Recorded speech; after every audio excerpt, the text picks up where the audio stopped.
Hello and welcome back to the William Gomes podcast. I am William Gomes and I'm grateful to have you here. This series is called Reading Seminar 1 and 2, Lacan's Return to Freud Revisited. In the previous episode, we established why Jacques Lacan insists that speech rather than behavior or emotion is the medium of psychoanalysis. We saw that speech is not simply communication, but an act of address that produces effects beyond intention. In this episode, we deepen that claim by examining a distinction that is central to Lacan's early teaching, the difference between what he calls empty speech and full speech, and the specific form of listening this distinction requires. At first, the terms can sound evaluative, as though one kind of speech is good and the other bad. That is not Lacan's point. Empty speech is not useless and full speech is not guaranteed. Rather, these terms describe different relations between speech, the ego, and the subject. Let us begin with empty speech. Empty speech is speech that is coherent, fluent, and often convincing. It is speech that tells a story about the self. It organizes experience into a narrative that makes sense both to the speaker and to the listener. This kind of speech is common in everyday life. It is how we explain ourselves, justify our actions, and present a stable image to others. It is also how people often begin analysis. In empty speech, the subject speaks from the position of the ego. The narrative aims at coherence. Contradictions are smoothed over. Gaps are filled in. Events are arranged so that they appear meaningful and understandable. From the outside, this can look like progress. The person appears reflective, articulate, and insightful. They seem to know who they are and why they do what they do. But for Lacan, this very coherence can function as a defense. Empty speech confirms the ego. It reassures the subject that they are intelligible to themselves. It protects against disruption. This does not mean that empty speech should be rejected or interrupted immediately. On the contrary, it often needs to be allowed to unfold, but it must not be mistaken for analytic work itself. Full speech is something quite different. Full speech is not defined by eloquence or clarity. It is defined by effect. Full speech is speech that implicates the subject.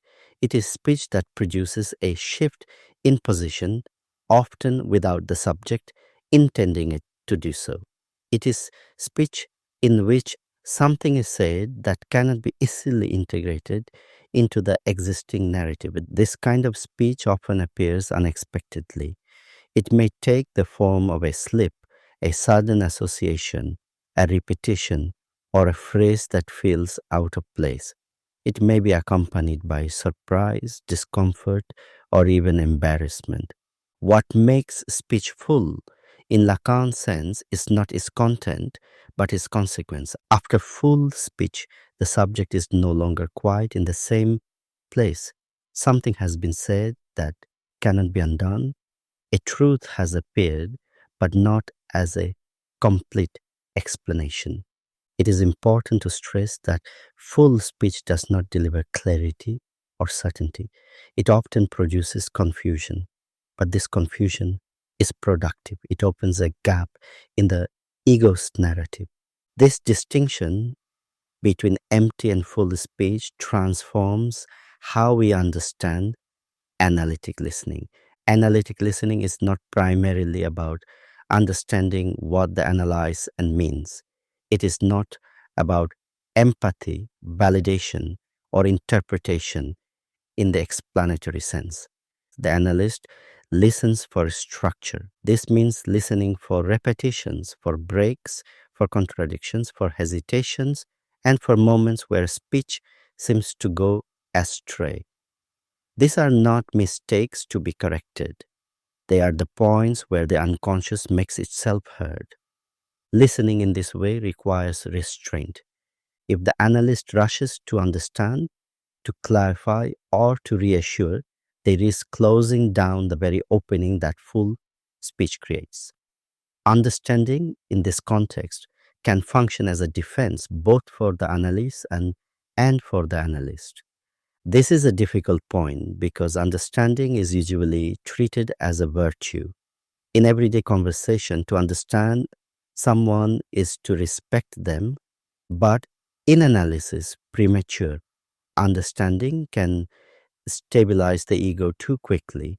It can transform a disruptive moment into a coherent explanation.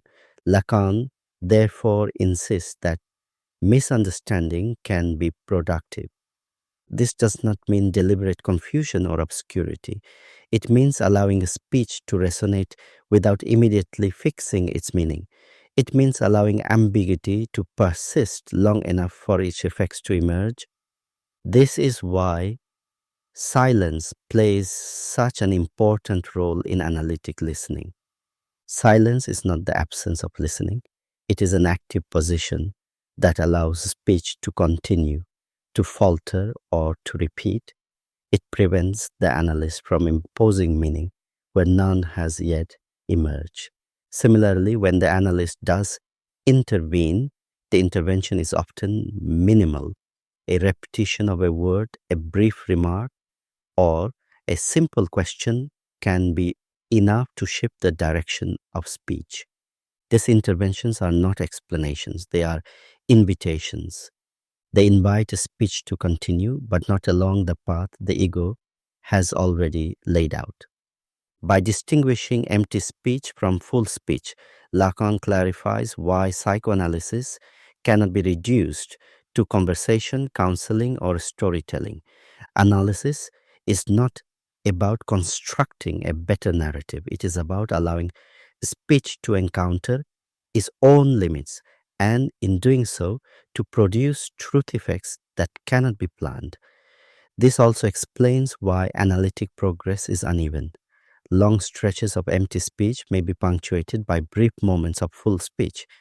These moments cannot be forced, they occur when the structure of the situation allows them to occur. The analyst's task is not to manufacture full speech, but to listen in such a way that it can appear. In the next episode, we will examine what Lacan means by truth in psychoanalysis and why truth in this context always appears indirectly through error, detour, and disruption rather than through direct confession or insight. Thank you for listening.